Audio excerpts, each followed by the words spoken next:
Hello বন্ধুরা, আজকে আমরা এমন একটি মুভি এক্সপ্লেনেশন করতে যাচ্ছি যেখানে আমরা দেখতে পাবো একটা গাড়ি পার্কিং নিয়ে যেন তৃতীয় বিশ্বযুদ্ধ বেঁধে গেছে। একটা গাড়ি পার্কিং করতে যেয়ে দুইজন মানুষের ইগোতে যে কতদূর তারা চলে যেতে পারে তা আপনি কল্পনাও করতে পারবেন না। চল থেকে শুরু করে রেপ কেস, একটা পার্কিং এর জন্য যে কত কি হয়ে যায় সেটা একদম ভাবনার বাইরে। তো আপনাদের মধ্যে সাসপেন্স তৈরি না করে এবং ইন্ট্রো বড় না করে চলুন মুভি এক্সপ্লেনেশন শুরু করা যায়। মুভির শুরুতে আমরা দেখতে পাই ঈশ্বর নামের একটা ছেলেকে, যেখানে একটা বাসা দেখতে এসেছে বাসা ভাড়া নেওয়ার জন্য, কারণ তার কাজের জন্য সে শিফট হয়েছে এখানে এবং সে একটা বাসা ভাড়া নিতে চায়। তখন সেখানে তাকে দেখতে নিয়ে আসা দালাল তাকে বিভিন্ন কথা বলতে থাকে, এ বাসা এত ভালো, আপনার এত এত সুবিধা আছে এবং সবচেয়ে বড় বিষয় হচ্ছে এখানে যারা থাকতে আসে তারা তাদের নিজেদের বাসা কিনে নেয়। এমনই বিভিন্ন গল্প তাকে বলতে থাকে। দালাল তাদের আরো জানায় যে এই দোতলার নিচে এক পরিবার থাকে, তারাও অনেক ফ্রেন্ডলি, তারা দীর্ঘ 10 বছর ধরে এখানে আছে, তো তাদের সাথে আপনাদের থাকতে কোনো অসুবিধাই হবে না। তখন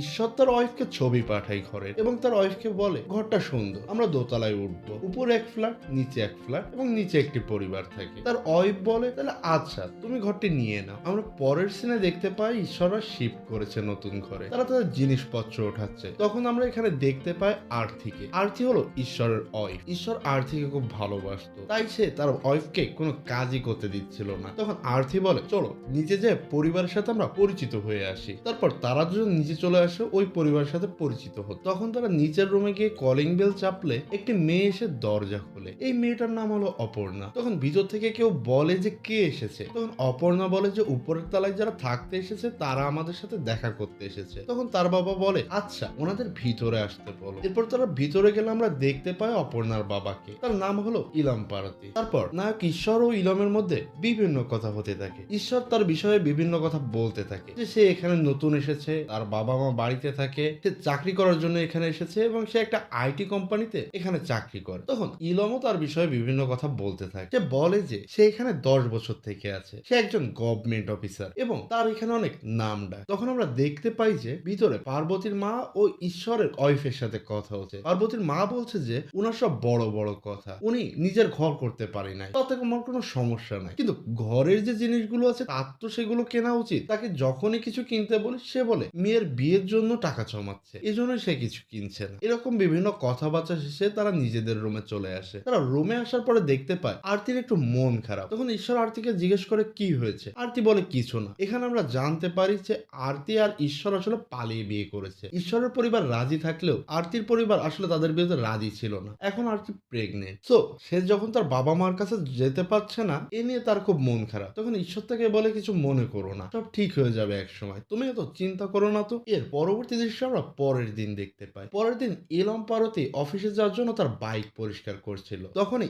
ঈশ্বরও নিচে আসে অফিস যাওয়ার জন্য। তখন ইলম পারতি ঈশ্বরকে বলে হেই ব্রো, তোমার বাইক নেই? তখন ঈশ্বর বলে যে না। তখন ইলম পারতি বলেছে 2 চাকা থাকলে ভালো হয়, যে কোনো ইমার্জেন্সিতে কাজে লাগে। ঠিক তখনই আরেকজন লোককে সেখানে দেখা যায়। সে ইলম পারতিকে বলে স্যার আপনাকে যে আমার কথাগুলো বলতে বলেছিলাম সেগুলো কি বলেছে? তখন সে বলে হ্যাঁ হ্যাঁ আমি বলেছি তোমার কিস্তির লোক দেখে দেওয়ার জন্য। এর কিছুক্ষণের মধ্যে আমরা অন্য একজন লোককে দেখতে পাই, যে আসলে ইলম পারতির শালা হয়। সে অনেকদিন যাবত ধরে ইলম পারতির কাছে আসছে একটা টেন্ডার নিয়ে, বলছে তার সাইন হলেই টেন্ডারটা হয়ে যাবে। কিন্তু ইলম পারতি বলে যে তুমি যদি কাগজ ঠিকঠাক ভাবে জমা দাও তাইলে সাইন হয়ে যাবে, তুমি ভুলভাল কাগজ জমা দিচ্ছ, এজন্যই তোমার কাগজে সাইন হচ্ছে না আর তুমি টেন্ডার পাচ্ছ না। তারপর সে অফিসে চলে যায়। অফিসে আসার পরে ইলম পারতি একজন লোককে দেখতে পায়। তিনি এসে ইলম পারতিকে বলে স্যার ওই কেসি ফাইলটাতে যদি একটু সই করে দেন তাহলে আমাদের জন্য ভালো হতো। তখন সে বলে যে না আপনাদের সব কাগজ ঠিক নেই, তো আমি আপনাদের এই কাগজে সই করতে পারবো না। তখন উনি তাকে কিছু টাকা দিয়ে ঘুষ দিতে যায়। এই দেখে ইলম পারতি তো খুবই রেগে যায়, কারণ উনি হচ্ছে একজন সৎ অফিসার। উনি বলে তুমি এখনই বাইরে যাবা, না হইলে আমি পুলিশ ডাক। এই কথা শুনে কেসি কাগজে সই করার ওই লোকটা এখান থেকে চলে যায়। এখান থেকে আমরা বুঝতে পারি যে ইলম পারতি আসলে অনেক অনেস্ট একজন মানুষ। সে তার কর্মজীবনে কখনোই ঘুষ নেয়নি এবং তার কর্মজীবন কোনো সুষ্ঠুভাবে কাজ করছে। অন্য দৃশ্যে আমরা দেখতে পাই ঈশ্বরও তার অফিসে চলে এসেছে। ঈশ্বর আসলে আজ এই অফিসে প্রথম দিন, তো সে এখানের সিনিয়র বস হিসেবে এসেছে। তাকে একটা টিম দেওয়া হয়, সে তার বসের সাথে পরিচয় হয় এবং তার টিমের সাথে পরিচিত হয় এবং তার অফিস শুরু করে। এভাবে ঈশ্বরের নতুন একটা জীবন আসলে শুরু হয়েছে। এর পরবর্তীতে আমরা দেখতে পাই যে ঈশ্বর অফিস করে, বাড়ি আসে, তার বউ টেক কেয়ার করে। আসলে সে তার ওয়াইফকে খুব ভালোবাসে। এভাবেই সিন এগোতে থাকে। সে অনেক জিনিসপত্রও কিনছে। বাসার জিনিসপত্র দেখে বোঝা যাচ্ছে যে আসলে ঈশ্বর অনেক বেশি টাকা খরচ করতেও ভালোবাসে। সে যেমন ইনকাম করে ঠিক তেমনই টাকা খরচ করে, অর্থাৎ কোনো কিছু কমতি রাখে না। অন্যদিকে দেখা যায় ইলম পারতি বাসায় তেমন কিছু কেনে না। সে আসলে তার মেয়ের জন্য টাকা সেভ করছে, কিন্তু তার সম্মান ছিল অনেক বেশি তার এলাকাতে, যেহেতু সে একজন গভর্নমেন্ট অফিসার এবং একজন সৎ লোক। আসলে ইলম পারতি টাকা পয়সা খরচ করতে ভয় পায়। বাসার কোনো কিছু নষ্ট হইলেই সে নিজেই সবকিছু ঠিক করে ফেলে। অন্য দৃশ্য আমরা দেখতে পাই যে ঈশ্বরের অফিসের এক কলিগ বালাজি, তার সাথেও তার অনেক ভালো বন্ধুত্ব হয়ে গেছে। ইনি আসলে বালাজি। আর এদিকে ইলম পারতি যায় ঈশ্বরের বাসায় এবং ঈশ্বর যায় ইলম পারতির বাসায়। তারা যেন একই ফ্যামিলি হয়ে গেছে। এভাবেই সিন এগোতে থাকে। কিছুদিন পর আমরা দেখতে পাই যে ঈশ্বরের ওয়াইফের রিপোর্ট দেখানোর জন্য ডাক্তারের কাছে নিয়ে যেতে হবে। সে একটা ক্যাব কল করেছিল, কিন্তু ক্যাবটা সে দেরি করছে। সেখানে ফোন দিয়ে সে জানতে পারে যে ক্যাবটার আসলে টায়ার লিক হয়েছে, ক্যাবটা আসতে আধা ঘন্টা লেট হবে, সো ক্যান্সেল দিয়ে অন্য একটা রাইড বুক করতে বলছে। তখন সে ভাবে এখন আবার অন্য রাইড কিভাবে পাবো। তারপর তারা একটা স্কুটারে করে চলে যায়। তারপর তারা যখন অটো রিক্সাতে করে যাচ্ছিল তখন ঈশ্বর দেখে রাস্তা বিভিন্ন জায়গায় ভাঙাচোরা আছে, তারা স্মুথলি যেতে পারছে না। চেক আপ করে জানা যায় যে ঈশ্বরের বেবি ঠিকঠাক আছে। তারা যখন বাড়ি ফিরতে থাকে তখন ঈশ্বর তার ওয়াইফকে জিজ্ঞেস করে, তোমার প্রিয় কালার কি জানো, নীল না? তখন তার ওয়াইফ বলে হ্যাঁ। কেন? ঈশ্বর বলে এমনি। কিন্তু ঈশ্বর মনে মনে ঠিক করে নেয় একটি গাড়ি কিনবে এবং 1-2 দিনের ভিতরেই সে নীল কালারের একটি গাড়ি কিনে ফেলে। আসলে সে তার ওয়াইফকে এত বেশি ভালোবাসে যে কোনো কিছুর কমতি রাখে না। তারা গাড়ি কিনে বাড়ি ফিরতে থাকে এবং আমরা দেখতে পাই রাতের সিন। তারা রাতে বাড়ি এসে ইলম পারতির রুমে কলিং বেল দেয়। ইলম পারতি এসে দরজা খুলে। তখন ঈশ্বরের ওয়াইফ বলে, আঙ্কেল আমরা নতুন গাড়ি কিনেছি। ওই দেখেন ঈশ্বর গাড়িতে বসে আছে। তখন ইলম পারতি দেখে নতুন গাড়ি কিনেছে। ইলম পারতি হেসে বলে, অনেক সুন্দর হয়েছে, কংগ্রাচুলেশন, গুড লাক। তখন ঈশ্বরের ওয়াইফ বলে, আঙ্কেল আপনি যদি আপনার মোটরসাইকেলটা একটু সাইড করতেন তাহলে গাড়িটা পার্কিং করতে পারতাম। তখন ইলম পারতি বলে, অবশ্যই কেন না। তারপর সে তার মোটরসাইকেলটা সাইড করে। এরপর আস্তে আস্তে ঈশ্বর তার গাড়িটা ভিতরে ঢোকাতে থাকে। সেই গাড়ির আলো এসে পড়ে ইলম পারতির চোখে। আস্তে আস্তে গাড়িটা ভিতরে ঢোকানোর পরে পার্কিং হয়। এই বাড়িতে যেন প্রথম কোন একটা গাড়ি ঢুকলো। এই গাড়ি ঢোকাতে ইলম পারতি আসলে খুব একটা কেন জানি খুশি হয়নি। এরপর ইলম পারতি বলে, ব্রো তুমি বাড়ির ওনারের সাথে কিন্তু একটু কথা বলে নিও, কারণ গাড়ি পার্ক করছো তো। তখন ঈশ্বর বলে, হ্যাঁ আঙ্কেল আমি কথা বলে নিছি, গাড়ি কেনার আগেই তার সাথে কথা বলছিলাম। তখন ইলম পারতি বলে, ও আচ্ছা ঠিক আছে, তাহলে কোনো সমস্যা নাই। তখন ইলম পারতি জিজ্ঞেস করে, আচ্ছা ব্রো গাড়িটা কত পড়লো? সে বলল 8 লাখ। বললো একবারে টাকা দিয়ে কিনছো? তখন ঈশ্বর বলল, না আঙ্কেল আমি তো কিস্তিতে গাড়িটা কিনেছি, টাকা প্রতি মাসে মাসে শোধ করে দিব। এরপর আমরা পরবর্তী দৃশ্যে দেখতে পাই যে ইলম পারতি অফিসে যাচ্ছে। তখন তার ওয়াইফ এসে তাকে বলতে থাকে যে কত সুন্দর গাড়ি, কি সুন্দর গাড়ি, এরকম বিভিন্ন কথা ইলম পারতিকে বলতে থাকে। তখন ইলম পারতি বলে, এত গর্ব করার কিছু নাই, ও গাড়ি কিনেছে কিস্তির টাকায়, নগদ টাকাতে তো আর গাড়ি কিনি নাই। তখন ওর ওয়াইফ বলে, কিস্তির টাকা হোক আর নগদ টাকা হোক গাড়ি তো কিনেছে। তারপর তার ওয়াইফের সাথে আর কথা না বাড়িয়ে সে এসে গেট খোলে তার বাইক বের করার জন্য। তখন বাইরে থেকে মামুর বেটা বলে ওঠে, ভাই সাব আপনার গাড়ি তো অনেক সুন্দর হয়েছে।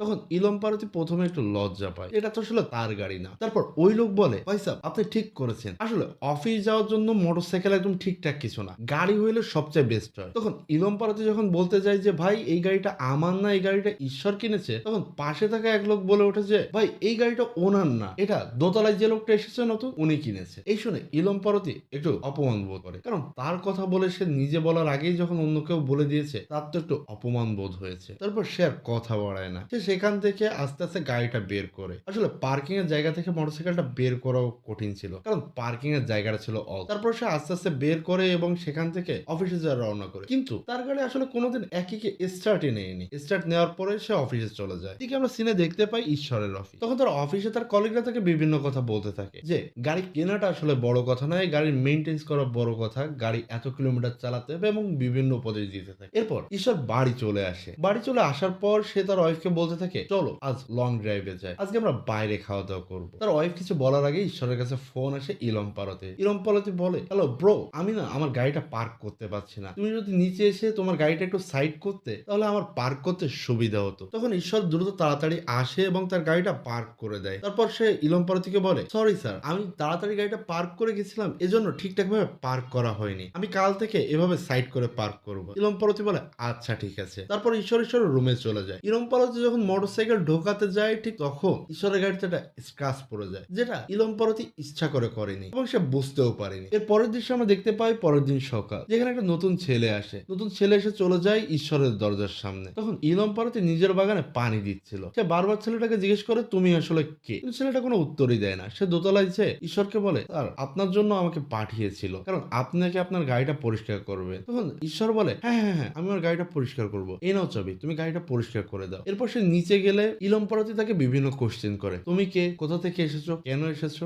এরপর সে এসে ঈশ্বরের গাড়িটা পরিষ্কার করে দেয়। তারপর সে যখন ঈশ্বরকে চাবি দিতে যায় তখন বলে, স্যার আপনার গাড়িতে একটা সমস্যা হয়েছে, আপনার গাড়িতে দেখছি একটা ক্রাশ পড়ে গেছে। তখন ঈশ্বর তো দৌড়ে নিচে আসে, কেন ক্রাশ পড়লো এটা দেখতে। এসব দেখে তো ঈশ্বরের অনেক মন খারাপ হয়ে যায়। নতুন গাড়ি, তার উপর আবার স্ক্র্যাচ। তখন ইলম পারতি অফিসে যাওয়ার জন্য বের হচ্ছিল, সে ঈশ্বরকে দেখতে পায় আর বলে, এই ব্রো কোনো সমস্যা? তখন ঈশ্বর বলে, স্যার দেখেন না আমার গাড়িতে একটা স্ক্র্যাচ পড়েছে। তখন ইলম পারতি বলে, নতুন গাড়িতে স্ক্র্যাচ কিভাবে, ওই দেখি। তখন সে দেখে ঈশ্বরকে বলে, এই ক্র্যাচ কিভাবে আসলো? তখন ঈশ্বর বলে, তা তো স্যার বলতে পারছে না, কালকে রাতে তো ঠিকঠাক ভাবেই ছিল, সকালে এসে দেখি স্ক্র্যাচ পড়েছে। তখন ইলম পারতি বলে যে রাতে ঠিক ছিল, সকালে কিভাবে স্ক্র্যাচ পড়লো? এর মধ্যে তো এই বাড়িতে আর কেউ ঢুকেনি। তখন ঈশ্বর বলে, স্যার কোনো কারণে আপনি তো স্ক্র্যাচটা ফেলেননি। এই শুনে তো ইলম পারতি পুরোই রেগে যায়।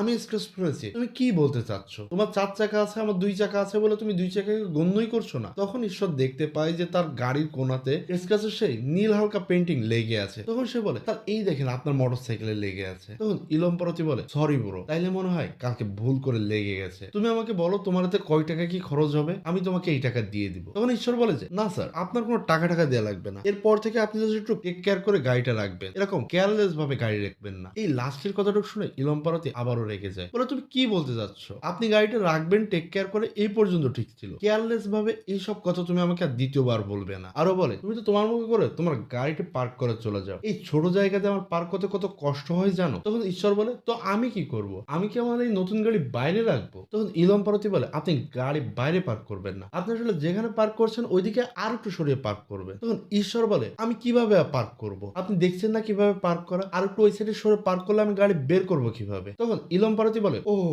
আপনার কষ্ট কষ্ট আর আমার কষ্ট কষ্ট না, আমি এইটুকু জায়গাতে কিভাবে গাড়ি ঢুকাই সেটাকে আপনার চোখে বাঁধে না, তাই না? তখন ঈশ্বর বলে, আপনার একটু অ্যাডজাস্ট করে চলা উচিত। তখন ইলম পারতিও বলে, গাড়িতে একটু স্ক্র্যাচ যদি পড়ে তাহলে আপনারও একটু অ্যাডজাস্ট করা উচিত। এরপর তাদের দুজনের মধ্যে অনেক কথা কাটাকাটি হয়, যেটা একটা বড় ঝামেলা তৈরি হয়, যার এক পর্যায়ে যে ঈশ্বর আর কথা কাটাকাটি না করে সেখান থেকে অফিসে চলে যায়। তারা অফিসে ঈশ্বর এটা নিয়ে চিন্তা করতে থাকে, পুরো দিনটাই তার এই চিন্তা করতে করতেই কেটে যায়। এভাবেই দিনটা পার করে সিন চলে যায় রাতে। ইলম পারতি তার গাড়িটা পার করে গেট আটকাচ্ছিল, ঠিক তখনই সেখানে গাড়ি নিয়ে আসে ঈশ্বর। তখন ইলম পারতি গেট আর না আটকে তার জন্য গেটে খুলে দেয়। এরপর ঈশ্বর গাড়িটি ভালোভাবে পার করে ফেলে। দুজনের ছিল মন খারাপ, একজন আরেকজনের দিকে তাকাতেই পারছে না, এমন এক অবস্থা। তারপর ঈশ্বর ইলম পারতিকে বলে, স্যার আপনি কি একটা ড্রিঙ্কস দেবেন? দুজনে বসে একটা ড্রিঙ্কস করতে পারে? তখন তারা দুজনেই ছাদে চলে আসে, তারা একসাথে ড্রিঙ্কস করতে বসে। তারপর ঈশ্বর বলে, স্যার সকালে ঘটে যাওয়া ঘটনার জন্য আমি খুব সরি। ইলম পারতি বলে, না না তুমি এমন বলো না, সকালে যা হয়েছে এটা আসলে আমারই দোষ ছিল, নতুন গাড়িতে দাগ পড়ে গেলে কার না মেজাজ গরম হয়। তারপর ঈশ্বর বলে, আরে স্যার এসব কথা ছাড়ো, আপনি তো আসলে কার ড্রাইভিং পারে, তো আপনার কার কিনে নিলে কি হয়, আপনি তো একটা কারই কিনে নিতে পারেন। দেখি ইলম পারতি বলে, ফালতুতে এত টাকা খরচ করে কি দরকার, আমার জন্য আমার বাইকই তো বেস্ট। তখন ঈশ্বর একটু মজা করে বলে, আরে স্যার আপনি নিজেই বলুন, আপনার গাড়ি কি কখনো একই স্টার্ট নিয়েছে? কমসে কম একটা নতুন বাইক তো কিনে নিতে পারেন, এত কিপটিমি করে কি করবেন? তখন ইলম পারতি বলে, এটা কঞ্জুসি না ব্রো, আমার মেয়ে বড় হচ্ছে, তাকে বিয়ে দিতে হবে, এজন্য আসলে আমি এইসব টাকা সেভ করছি। ইলম পারতি আরো বলে, হয়তো এই সেভিং এর বিষয়টা আপনার মাথায় এখন আসছে না, আপনার মনে হচ্ছে এক হাতে কামাবেন এক হাতে খরচ করবেন। যাই হোক আর কয়েকটা দিন যাক, আপনারও বাচ্চা হোক, আপনার তখন আস্তে আস্তে সেভিংস এর বিষয়টা মাথায় ঢুকবে। ছেলে হলে তো কোনো রকমে বেঁচে গেছেন, কিন্তু যদি মেয়ে হয় তাহলে দেখবেন তার পিছে এই খরচ ওই খরচ, আপনার পুরো জীবনের কামাই তার পিছেই চলে যাবে। ঈশ্বর বলে, আপনি তো আপনার মেয়ের বিয়ের জন্যই সবকিছু সেভিং করছেন তাই তো, কিন্তু বিয়ে যে খুব ধুমধাম করে দিতে হবে তার তো কিছু নাই। আমাকেই দেখুন না, আমি রেজিস্ট্রি অফিসে যে বিয়ে করে নিয়েছি, আমার কিন্তু 1 টাকাও খরচ হয়নি, কিন্তু আমরা কত হ্যাপি আছি। কিন্তু এই কথাটাই ইলম পারতির গায়ে লাগে। সে বলে, তার মানে তোমরা কি বলতে চাচ্ছ,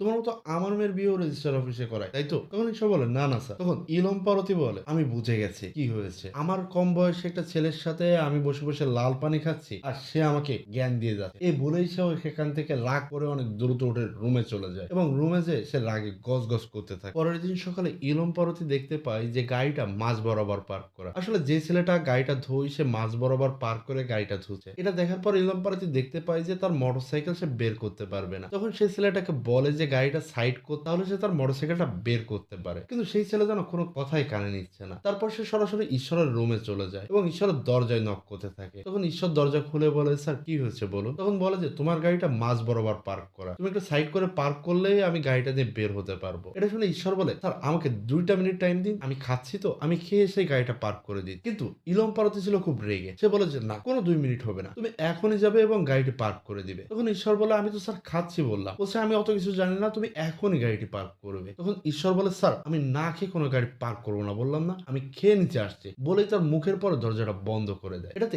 ইলম পরতে একটু অসম্মানিত বোধ করে। তারপর সে যখন নিচে আসছিল তখন সে দেখতে পায় যে ওই ছেলেটা তার মেয়ের দিকে নজর দিচ্ছে। এটা দেখে সে রেগে আরো গজগজ করতে থাকে। তারপর সে বাইক না বের করে সরাসরি হাঁটতে হাঁটতে চলে যায়। ঈশ্বর যখন খাওয়া দাওয়া শেষ করে নিচে আসে তখন সে জানতে পারে ইলম পরতে তার বাইক না নিয়ে হাঁটতে হাঁটতে অফিসে চলে গেছে। এরপর তারা দুজনেই দুজনের অফিস করে। তারপর ইলম পরতে অফিস শেষ করে যখন বাসায় এসে বাইক রেখে রুমে যেতে লাগে তখন তার মাথায় একটা শয়তানি বুদ্ধি আসে। দেখে যে পার্কিং এর জায়গায় ফাঁকা আছে, তাই সে তার মোটরসাইকেলটি মাঝ বরাবর পার্কিং করে রাখে যাতে ঈশ্বর এসে সরাসরি গাড়ি পার্ক না করতে পারে। এরপর সে ঈশ্বর এসে দেখে গাড়িটি মাঝ বরাবর পার্কিং করা। তখন অনেক রাতও হয়ে গেছিল। তখন সেভাবে এই রাতের ওই বয়স্ক লোককে ডিস্টার্ব করব না, আমি মোটরসাইকেলটা সাইড করে পার্ক করে রাখি। তখন সে মোটরসাইকেলটা সাইড করে পার্ক করে রাখে এবং তারপর তার গাড়িটা পার্কিং এ লাগায়। এরপর ঈশ্বর তার রুমে চলে যায়। কিন্তু সে যখন তার রুমে চলে যায় তখন ঘটে এক দুর্ঘটনা। মোটরসাইকেলটা ঠিকভাবে স্ট্যান্ড বাজানো হয়েছিল না, যার জন্য মোটরসাইকেলটা নিচে ঢলে পড়ে। পরের দিন সকালে ইলম পারতি ঘুম থেকে উঠে দেখেই তার বাইকটা নিচে পড়া আছে। এটা দেখেই তো তার মাথা অনেক গরম হয়ে যায়। তারপর আর কি, সোজা ইলম পারতি চলে যায় ঈশ্বরের রুমের দিকে এবং ঈশ্বরকে টানতে টানতে নিচে নিয়ে আসে আর বলে, দেখ তুই কি করেছিস, তুই আমার গাড়িটা ফেলে দিয়েছিস কেন নিচে। তখন ঈশ্বর বলে, স্যার আমি এগুলো কিছুই করিনি, আমি জাস্ট রাতে আপনার গাড়িটা সাইড করে রেখেছি। তখন সে বলে, তুই রাতে কেন সাইড করে রেখেছিস, তোরকে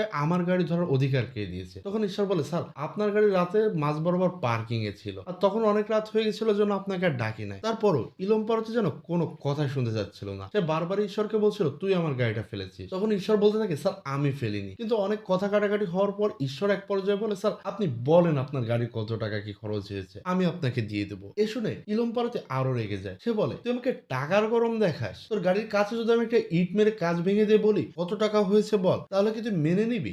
ঈশ্বর বলে, স্যার আপনি কেমন কথা বলছেন। কিন্তু তাদের মধ্যে কথা কাটাকাটি হতেই থাকে। এক পর্যায়ে হাতাহাতি পর্যন্ত হয়ে যায়। পরবর্তী সিন শিফট হয়ে যায় রাতের বেলা। এখানে ছাদে দাঁড়িয়ে আছে বাড়ির মালিক, ইলম পারতি আর ঈশ্বর। এরপর তাদের মধ্যে কথা হতে থাকে। তো বাড়ির মালিক বলতে থাকে, আপনাদের দুজনের কারোরই তো কিছু কমতি নেই, তাহলে আপনারা দুইজন এত ছোট একটা বিষয় নিয়ে কেন ঝগড়া করছেন। তখন ইলম পারতি বলে যে, স্যার এত বড় একটা গাড়ি আর ওই ছোট একটা জায়গায় পার্কিং করে কিভাবে কি করব। তখন বাড়ির মালিক বলে যে, আপনার তো মোটরসাইকেল, পার্কিং করতে তো ছোট্ট একটা জায়গা লাগে, এত রাগারাগি কেন করছেন। তখন ইলম পারতি বলে যে, লুচ্ছা লাফাঙ্গার ছেলেটাকে রেখেছে গাড়ি মোছার জন্য, সে এসে আমার বাড়ির মেয়ে মায়ের দিকে উকিঝুঁকি মারে, আমার বাড়ির মেয়েরা ঠিকভাবে স্বাধীনতা পাচ্ছে না। তখন ঈশ্বর বলে, আমি ওই ছেলেকে কাল থেকে আসতে মানা করে দিব, আমি আমার নিজের গাড়ি নিজেই ধোবো। তারপরও ইলম পারতি বলে, না এসব চলবে না, ওই গাড়ি এই বাড়ির ভিতর রাখা যাবে না। তখন বাড়িওয়ালা বলে, আপনি কি শুরু করেছেন বলেন তো সাহেব, উনি নতুন একটা গাড়ি কিনেছে, ওনার নতুন গাড়ি কোনে বাইরে রাখবে, আপনাকে অবশ্যই অ্যাডজাস্ট করতে হবে। এই বলে বাড়ির মালিক সেখান থেকে চলে যায়। এরপর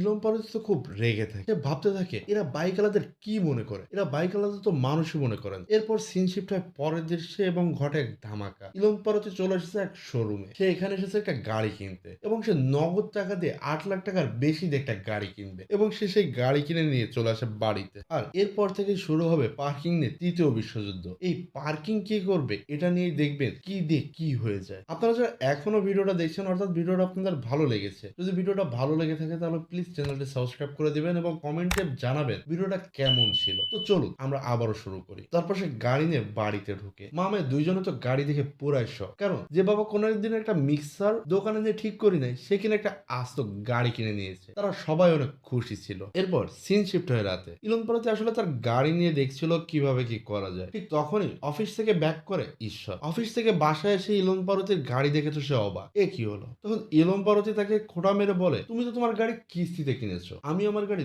নগদ টাকা দিয়ে কিনে নিয়ে এসেছি, আমি আমার গাড়ি 10 লাখ দিয়ে কিনেছি, তাও একদম ক্যাশ টাকা দিয়ে। আর বলে, আজ থেকে তো এখানে আমার গাড়ি থাকবে, তোমার গাড়ি তোমার বাইরেই রাখতে হবে। ঈশ্বরের অনিচ্ছা থাকা সত্ত্বেও কিছু করার নেই, সে তার গাড়ি বাইরেই পার্ক করে। পরের দিন সকালে ঈশ্বর যখন তার গাড়িটা দেখে তখন দেখে গাড়ির 12টা বেজে গেছে। আসলে কাকঠাক সহ পাখির হাগু এবং ধুলাবাড়িতে গাড়িটা একদম নোংরা হয়ে গেছে। ঈশ্বর তার নিজ হাতেই তার নিজ গাড়িটা পরিষ্কার করে, তারপর পরিষ্কার করে সে অফিসে চলে যায়। তার চলে যাওয়ার পর ইলম পারতিও তার গাড়ি নিয়ে অফিসে চলে যায়। এরপর রাতে ঈশ্বর আবার অফিস থেকে ফেরে এবং এসে দেখে ইলম পারতির গাড়ি আবার পার্কিং এ আছে। তো আছে গাড়ি পার্কিং করতে না পেরে একটা কম্পাউন্ডের সামনে নিয়ে সে গাড়িটা পার্ক করে দেয়। কিন্তু পরের দিন সকালে সে কম্পাউন্ডের মালিক তার উপর অনেক রাগারাগি করে, বলে তুমি কেন আমার বাড়ির সামনে গাড়ি পার্ক করেছো, তোমাদের কি পার্কিং নেই, এরকম বিভিন্ন কথা শোনায় ঈশ্বরকে। এরপর ঈশ্বর গাড়ি নিয়ে অফিসে চলে আসে, কিন্তু ঈশ্বর টেনশনে ঠিকভাবে কাজও করতে পারছিল না। তারপর তার মাথায় একটা চিন্তা আসে। সে তার বসকে যে বলে তার ওয়াইফ অসুস্থ, এই বলে সে তার অফিস থেকে ছুটি নেয়। এরপর সে আগে ফাঁকে গিয়ে তার গাড়িটা পার্ক করে রাখে। গাড়ি পার্ক করে সে রুমে আসলে আরতি জিজ্ঞেস করে করে, তুমি তো আজ সকাল সকাল আসলা যে? তখন ঈশ্বর বলে, তোমাকে আজ খুব দেখতে ইচ্ছা করছিল, তাই চলে এসেছি। রাতে যখন ইলম পারতি বাড়ি আসে তখন এসে দেখে ঈশ্বরের গাড়ি পার্কিং এ আছে। তো সে আর পার্কিং করতে পারে না, সে কোনো কথা না বলেই বাইরে তার নতুন গাড়ি পার্ক করে সে ঘরে চলে যায়। এর পরের দিন তাদের দুজনের মধ্যে কম্পিটিশন শুরু হয়ে যায়। ইলম পারতি লাঞ্চ নিয়ে আসে, সে লাঞ্চ না করে সেই টাইমে তার বাড়ি গাড়ি রাখতে আসে যাতে সে পার্কিংটা করতে পারে। ঈশ্বরও ঠিক একই কাজ করে, কিন্তু ঈশ্বর এসে দেখতে পায় যে ইলম পারতি অলরেডি গাড়ি পার্কিং করে দিয়েছে। পাশের স্ত্রীওয়ালাটা বলে, স্যার আপনি লেট করে ফেলেছেন। সে 2টা বাজে এসে গাড়িটা পার্কিং করে রেখে গেছে। এর পরের দিন অফিস থেকে ঈশ্বর ঠিক 2টার সময় চুল কাটার নাম করে বেরিয়ে আসে যাতে বাড়ি গিয়ে সে গাড়িটি পার্ক করতে পারে। ঠিক একই সময় ইলম পারতিও তাড়াতাড়ি লাঞ্চ টাইমের জন্য বেরিয়ে আসে যাতে সেও বাড়ি গিয়ে গাড়িটি পার্ক করতে পারে। তার দুজনের মধ্যে যেন একটা কম্পিটিশন শুরু হয়ে যায়, একজন এদিকে দৌড়াচ্ছে তো অন্যজন অন্যদিকে দৌড়াচ্ছে। অবশ্যই একই টাইমে দুইজনে গেটের সামনে এসে পৌঁছায়, যেমন দুটো যুদ্ধ ট্যাঙ্ক একের মুখোমুখি আছে, দুইজন দুজনকেই দেখছে কে আগে পার্ক করতে পারে। মানে এমন এক অবস্থা যে পার্কিং করতে পারবে সে যেন বিশ্ব জয় করে নিবে। ইলম পারতি তার গাড়িতে হর্ন দিলে তার ওয়াইফ এসে গেট খুলে দেয়। মানে ইলম পারতি আগে গাড়ি ঢুকাবে এটা সে ধরেই নিয়েছিল, কিন্তু গেট খোলার সাথে সাথে ঈশ্বর এক জোরে টান দিয়ে গাড়িটা ঢুকিয়ে ফেলে। এখন এত দ্রুত গাড়ি ঢুকাতে যায় ঈশ্বরের গাড়ির লুকিং গ্লাসটাও ভেঙে যায়। তারপরও গাড়ি রাখতে পেরে তার জন্য ইগো স্যাটিসফাই হয়েছে। রুমে আসলে ঈশ্বরের ওয়াইফ ঈশ্বরকে বলতে থাকে সেদিন নিজের গাড়িতে একটা স্ক্র্যাচ পড়েছিল তাই যেন কত কষ্ট পেয়েছিলে, আর আজ নিজের গাড়ির আয়না নিজেই ভেঙে ফেলেছো। প্লিজ এসব ইগো বাদ দাও, একটু কম্প্রোমাইজ করো। ঈশ্বর আর কোনো কথা বলে না। এর পরের দিন ইলম পারতি অপেক্ষা করতে থাকে কখন ঈশ্বর গাড়ি বের করবে। ঠিক যখনই গাড়ি বের করবে তখনই ইলম পারতি তার গাড়ি নিয়ে পার্ক করবে, কিন্তু পরের দিন সকালে ঈশ্বর তার গাড়িই বের করে না, সে গাড়ি না বের করে ক্যাবে করে অফিসে যায়। এটা দেখে ইলম পারতি অবাক হয়ে যায়, কি হলো বিষয়টা। সে যখন বুঝতে পারে আসলে ইলম পারতিকে গাড়ি পার্ক করতে দেবে না, এজন্যই ঈশ্বর আর গাড়ি বের করেনি। ইলম পারতিকে বাধ্য হয়ে বাইরে গাড়ি রাখতে হয়। প্রত্যেকদিন সকালে দেখতে পায় তার গাড়ির উপর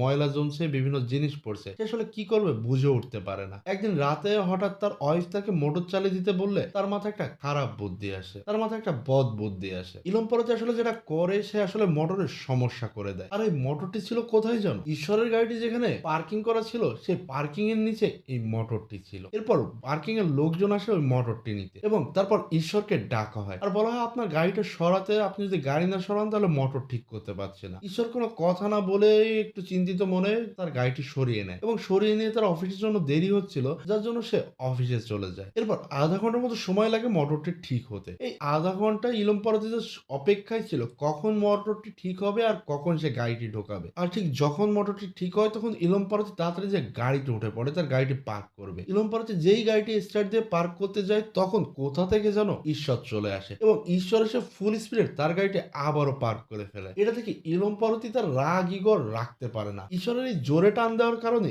ইলম পারতি এক গাছে মেরে দেয় তার গাড়ি। আর এই সবকিছু মিলে তার নতুন গাড়ি ভাঙছে, ঈশ্বর জায়গা নিয়ে নিছে, এই সবকিছু মিলেই যেন তার ইগো এবং রাগ দুটোই মাথা চড়ে ওঠে এবং ইলম পারতি একটা শক্ত ইট নিয়ে পিছনের কাছে সজোরে মেরে দেয়। এটা দেখে ঈশ্বর তো খুবই রেগে যায়। এরপর তাদের মধ্যে আবারও কথা কাটাকাটি শুরু হয়ে যায়। গন্ডগোলের মধ্যে তাদের হাতাহাতি হতে থাকে। হাতাহাতি হতে হতে ইলম পারতি বলে, তুই আমার গায়ে হাত ওঠাবি? তুই জানিস এখানে আমি এক ডাক দিলে তোকে কেউ রাখবে না। আর তুই কি বলতে চাস? তোদের তো বিয়েই ঠিকঠাক হয়নি, তোদের পরিবারই তো তোর মেনে নেয় না, তাহলে তোর কি হবে? এই সব কথা শুনে ঈশ্বর আত্মা নিজেরা কন্ট্রোল করতে পারে না, সে সজোরে ইলম পারতিকে এক চড় মেরে বসে। এই চড় খেয়ে ইলম পারতি নিচে পড়ে যায়। এরপর দুই পাশ থেকে লোকজন আসে তাদের দুজনকে ঠেকাতে থাকে আর ইলম পারতির জন্য মান সম্মান কিছুই থাকে না। ইলম পারতি ওই অবস্থায় দাঁড়িয়ে ঈশ্বরকে মারতে যায়, কিন্তু আশেপাশের লোকজন ওদের দুজনকেই ঠেকিয়ে রাখে। কিন্তু এই মুহূর্তে ইলম পারতির লুঙ্গিও খুলে যায়, যার মানে এলাকার সবার মধ্যে ইলম পারতির সম্মান একদম ধুয়ে গেছে। তারপর সে লুঙ্গিটি পরে রাগে গজ গজ করতে করতে বলে, তোকে আমি দেখে নেব। এরপর তারা দুজনেই রুমে চলে যায়। ঈশ্বরের ওয়াইফ অনেক রাগারাগি করে, তুমি নতুন ফ্ল্যাট দেখো, তুমি কেন এখানে আছো, এরকম কথা চলতে থাকে। কিন্তু নিচে ইলম পারতির মাথায় চলে খারাপ বুদ্ধি, সে পুলিশ কমপ্লেন করে। এরপর পুলিশ এসে ঈশ্বরকে ধরে নিয়ে যাওয়া হয় পুলিশ স্টেশনে। পুলিশ স্টেশনে যায় ঈশ্বরকে কোনো কথাই বলতে দেওয়া হয় না। আসলে এখানে গাড়ি ভাঙার জন্য কোনো কমপ্লেন করা হয়নি, এখানে কমপ্লেন করা হয়েছে এটা নিয়ে যে ইলম পারতির মেয়ের ইজ্জত নাকি ঈশ্বর নিতে চেয়েছিল, এটা নিয়ে তারা কমপ্লেন করেছে। এটা শুনে ঈশ্বর তো একদম আকাশ থেকে পড়েছে, আমার এটা কি হলো, আমি তেমন কিছুই করিনি। তখন এই সকল ঘটনা পুলিশ অফিসারকে ইলম পারতি নিজেই বলছিল আর এর সাথে সাই দিচ্ছিল তার শালা। তখন অফিসার তার মেয়েকে জিজ্ঞাসা করে আসলে এই ঘটনাগুলো কি সত্যি? তার মেয়ে হ্যাঁ না কিছুই বলে না, তার মেয়ে শুধু কাঁদতে থাকে। এক পর্যায়ে যে তার বাবার চাপে তার মেয়ে বলে হ্যাঁ ঘটনা সত্যি। এই বলার পরই ঈশ্বরকে পুলিশ অফিসার সজোরে এক চড় মেরে দেয় এবং তাকে জেলখানায় ঢুকিয়ে দেয়। ঈশ্বর ভাবে এ কি হলো, আমি তো আর কিছুই জানি না। কিন্তু সারা রাত ঈশ্বর নিজের মাথার মধ্যে খালি জেদ করতে থাকে,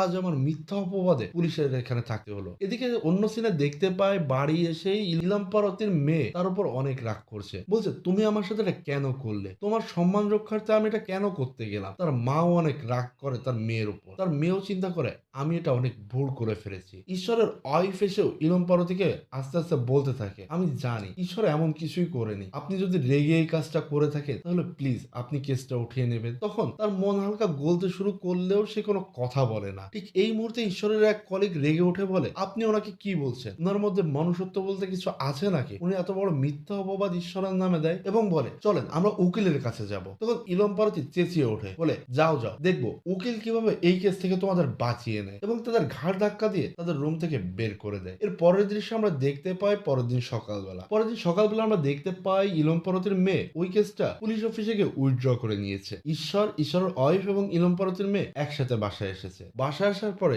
ইলম পারতির শালা ঈশ্বরকে নিয়ে অনেক উল্টাপাল্টা কথা বলতে থাকে। সে বলতে থাকে আমাদের মেয়ের গায়ে হাত, তোকে আজ মেরেই ফেলবো, তুই শুধু নিচে আয়। তখন ঈশ্বর আর রাগ চেপে ধরতে পারে না, সে নিচে যেয়ে ইলম পারতির শালার সাথে অনেক মারামারি করে এবং তাদের সবগুলোকে একবার শুইয়ে দেয়। তখন সেখানে বাড়ির ওনার আসে। বাড়ির ওনার এসে তাদেরকে ওয়ার্নিং দিয়ে যায় যে তোমরা এরপর যদি আর একটা ক্যাচাল হয় তোমরা বাসা থেকে নেমে যাবা। এরপর কয়েকটা দিন স্বাভাবিকভাবে চলতে থাকে, কিন্তু এখানে ঈশ্বরের মাথায় যেন কোনো একটা খারাপ প্ল্যান চলতে থাকে। সে প্রতিদিন অফিসে না গিয়ে ইলম পারতিকে ফলো করতে থাকতো। একদিন ইলম পারতি ঈশ্বরের বাসায় যায় এবং তার ওয়াইফকে গিয়ে বলে যে দেখেন আমি যা করেছি, আমি বলছি আমি ভুল করেছি, আমার ভুল হয়ে গেছে, কিন্তু আমাদের দুই পরিবারের মধ্যে যে দূরত্ব সৃষ্টি হয়েছে তা এত সহজে ঠিক হবে না। তো আমার মতে এটাই ভালো হয় আপনারা এই বাসা থেকে চলে যান, তাহলে হয়তো সেটা দুজনের জন্যই ভালো হবে। এই বলে সে অফিসে চলে যায়। সে যখন অফিসে যায় তখন ইলম পারতির অফিসে এসে উপস্থিত হয় ঈশ্বর যখন রুমে আসে তখন ইলম পারতি তার স্টাফকে বলে তুমি রুম থেকে যাও আর রুমের দরজা আটকিয়ে দাও। তারপর ঈশ্বর সেখানে বসে। ঈশ্বর যখন তার সামনে বসে তখন ইলম পারতি বলে তুই কি করতে চাস, তুই আমার অফিসে এসে কি হাঙ্গামা করতে চাস, তুই যদি মনে করিস আমার অফিসে তুই হাঙ্গামা করবি তাহলে আমি তোকে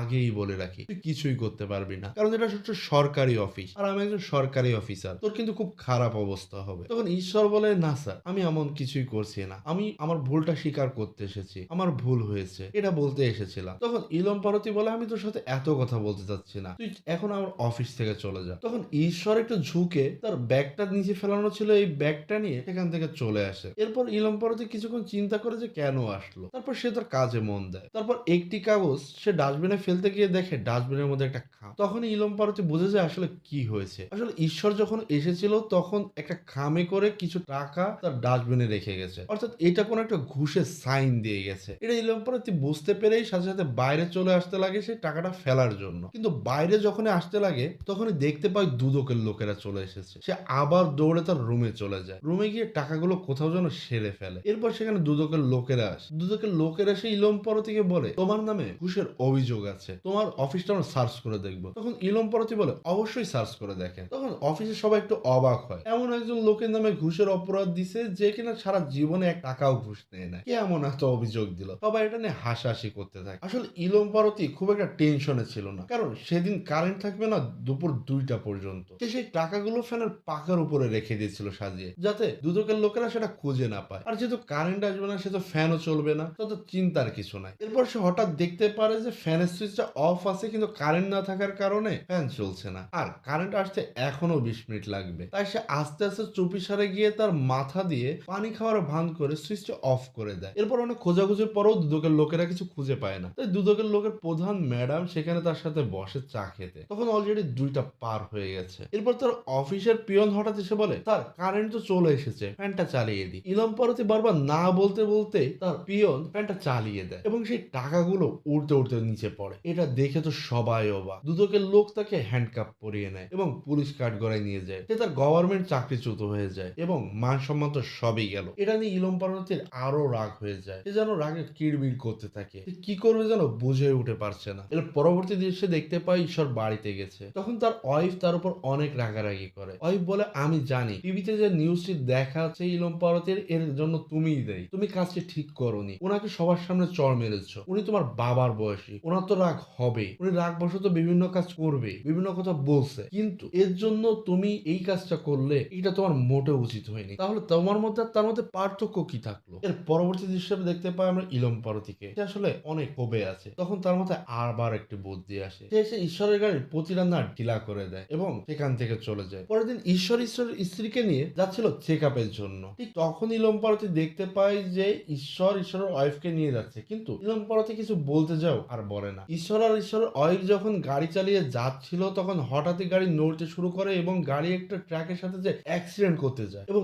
একদম ঠিক অ্যাক্সিডেন্ট হবে এমন একটা অবস্থায় যে অ্যাক্সিডেন্ট না হয়ে তারা বেঁচে যায়। এরপর তারা চেক আপ করতে নিয়ে আসে। চেক আপ করে ডাক্তার জানায় সে মানসিকভাবে খুব ভয় পেয়েছে, কিন্তু ভাগ্য ভালো তার ইন্টারনালি কোনো ড্যামেজ হয়নি। এটা তুমি কি করেছো? তোমার উচিত ছিল এই টাইমে তার আরো টেক কেয়ার করা, আর তুমি তাকে অনেক বেশি ভয় পাইয়ে দিয়েছো। ঠিক তখন ঈশ্বরের কাছে ওই গাড়ির শোরুম থেকে একটা ফোন আসে। তারা তাকে বলে যে স্যার আপনার গাড়ি কি কখনো পাংচার হয়েছিল? তখন ঈশ্বর বলে না। কেন? তখন ওই লোক বলে স্যার আপনার গাড়ির চাকার সব নাট বল্টুই যেন যেন ঢিলা করা, এই ঢিলা করার জন্যই গাড়িটার চাকা খুলে গেছে, হয়তোবা মেকানিক টাইট করতেই ভুলে গেছিল, এজন্যই হয়তোবা এমনটা হয়েছে। এটা শুনেই তো ঈশ্বর বোঝা যায় যে আসলে কি ঘটেছে, এটা কোনো মেকানিকের কাজ না, এটা আসলে ইলম পারতির কাজ। তখন সে রাখতে রাখতে বাড়ি চলে আসে এবং বাচ্চারা ব্যাট খেলছিল, সেই ব্যাট নিয়ে এসে ইলম পারতির গাড়ি ভাঙতে থাকে। তখন ইলম পারতি সহ তার ওয়াইফ আর তার মেয়ে তিনজনেই বাইরে চলে আসে এবং ইলম পারতির ওয়াইফ জিজ্ঞেস করে বাবা তোমরা কেন আমার গাড়ি ভাঙছো? তখন ঈশ্বর বলে আমি তো শুধু আপনার গাড়ি ভাঙছি, আপনার হাজবেন্ড আমাদের তিনজনকে মেরে ফেলতে চেয়েছিল, আপনি জানেন সে আমাদের গাড়ি নাটবোর্ড বের করে আমাদের মার্ডার করতে গিয়েছিল। ঈশ্বর তো রেগে নানা কথা বলতে থাকে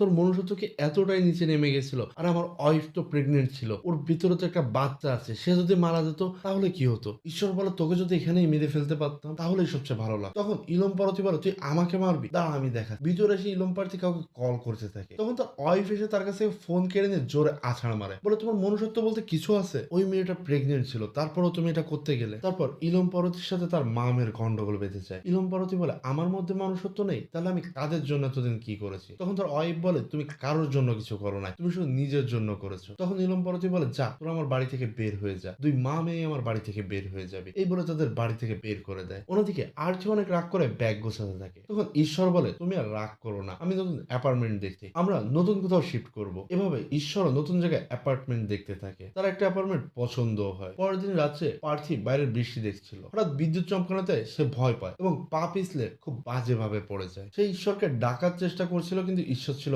বাইরে, কোনোভাবে যেন ডাকতে পারছিল না। তখন ঈশ্বর রুমের দিকে যাচ্ছিল, কিন্তু হঠাৎ ভাবে যে যাই ইলম পারতির সাথে কথা বলে আসি, তার সাথে কথা বলে সবকিছু মিটমাট করে নি এবং আমরা তো এখান থেকে চলেই যাব। সেই ইলম পারতির কলিং বেল যাবে। তারপর তারা দুইজন মুখোমুখি বসে এবং তারা কথা বলতে থাকে। ঈশ্বর বলে ধরুন আপনিই জিতে গেছেন, আমি আপনাদের বাসা ছেড়ে চলে যাব, আমরা যা করেছি আমার যা ভুল ছিল আপনি আমাকে মাফ করে দিন, কিন্তু আপনি এর পরে আমার পিছার লাগতে আসবেন না, তাইলে কিন্তু আমি আপনাকে ছেড়ে দিব না, যেটুক হয়েছে হয়ে গেছে, আপনি জিতে গেছেন। কিন্তু ইলম পারতির মাথায় চলছিল ব্যাপক চিন্তা, সে রাগে কিটমিট করছিল। সে সামনে থেকে একটা কাচের বোতল নিয়ে ঈশ্বরের মাথায় সজোরে এক বাড়ি মারে আর বলে তুই কি করবি? তুই যা না করার তাই সব করে এখন বলছিস তুই কিছু করিসনি, তোকে ভুল হয়েছে, তোকে আমি ছেড়ে দেবো, আমার ওয়াইফ আমার মেয়ে আমাকে ছেড়ে চলে গেছে আর তুই এরকম করছিস। এই বলে ঈশ্বরকে সে অনেক মারতে থাকে। ঈশ্বর অলরেডি অজ্ঞান হয়ে যায়। তখন ইলম পার্থি তাকে টানতে টানতে অন্য রুমে নিয়ে যেতে লাগে। তখন পার্থি ঈশ্বরকে একটা কল করে। তখন ইলম পার্থি ঈশ্বরের পকেট থেকে ফোনটা বের করে, সে ফোনটা কাট করতে গিয়েছিল কিন্তু কলটা ধরে বসে। তখনই ফোনের ওপাশ থেকে শুনতে পায় আরতির কথা। সে বলে ঈশ্বর কোথায় তুমি? আমি পা পিছলে পড়ে গেছি, আমি খুব খারাপ অবস্থায় আছি, আমাকে ডাক্তারের কাছে নিয়ে যেতে হবে, তুমি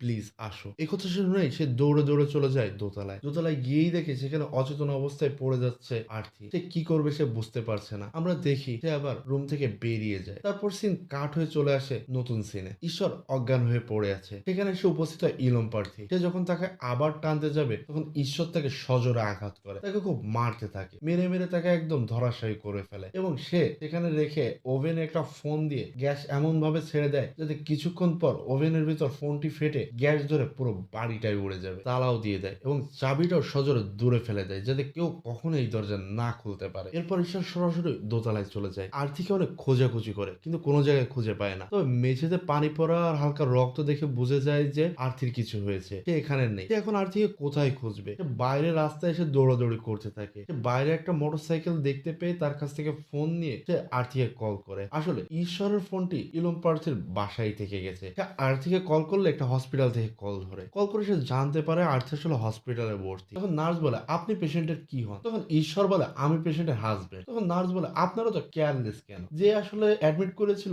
সেও গায়েব, আপনি হাজবেন্ড, আপনিও গায়েব। আপনারা কেন এখানে আসছেন না কেউ? পেশেন্টের অবস্থা তো ক্রিটিক্যাল। তখন ঈশ্বর জিজ্ঞেস করে, কে অ্যাডমিট করেছিল? তখন সে বলে যে ওনার বাবা ইলম প্রার্থী। তখন আমরা দেখতে পাই এক সিন। আসলে ইলম প্রার্থী যখন রুম থেকে বেরিয়ে আসছিল তখন সে ভাবলো এটা করা যায় না। তখন সে ঈশ্বরের ওয়াইফকে হসপিটালে ভর্তি করে এবং হসপিটালে যখন জিজ্ঞেস করা হয় আপনি আসলে পেশেন্টের কে, তখন সে বলে আমি আসলে পেশেন্টের বাবা। অন্যদিকে আমরা দেখতে পাই ঈশ্বর যখন জানতে পারে যে তার ওয়াইফকে ইলম প্রার্থী ভর্তি করে এসেছে তখন সে ফোন রেখে ছুটে চলে যায় তাকে বাঁচাতে। যে দেখে যে দরজা সে কোনোভাবেই খুলতে পারছে না। অন্যদিকে মাইক্রোওয়েভের টাইম মেশিন প্রায় লাস্টের দিকে, এখনই যেন ফোনটা ফেটে যাবে। সে কি করবে কিছুই বুঝে উঠতে পারছিল না। সে দ্রুত দৌড়ে বাড়ির পিছনে চলে যায় এবং বাড়ির মেইন সুইচ অফ করে দেয় এবং বড়সড় একটা দুর্ঘটনা হওয়ার হাত থেকে সবকিছুকে রক্ষা করে। এর পরবর্তী দৃশ্যে দেখতে পাই ঈশ্বরের ওয়াইফ এবং ইলম প্রার্থী একই হসপিটালে অ্যাডমিট। তারপর ঈশ্বর যায় ইলম প্রার্থীর সাথে কথা বলতে। সে যে বলে, স্যার আমার ভুল হয়েছে। এবং ইলম প্রার্থীর ওয়াইফ অনেক রেগে যায়। সে বলে, তুমি আর কি চাও? তুমি দেখেছো তুমি এই লোকটাকে কত খারাপ ভাবে মেরেছো? এই লোকটার কি একটা অবস্থা? তুমি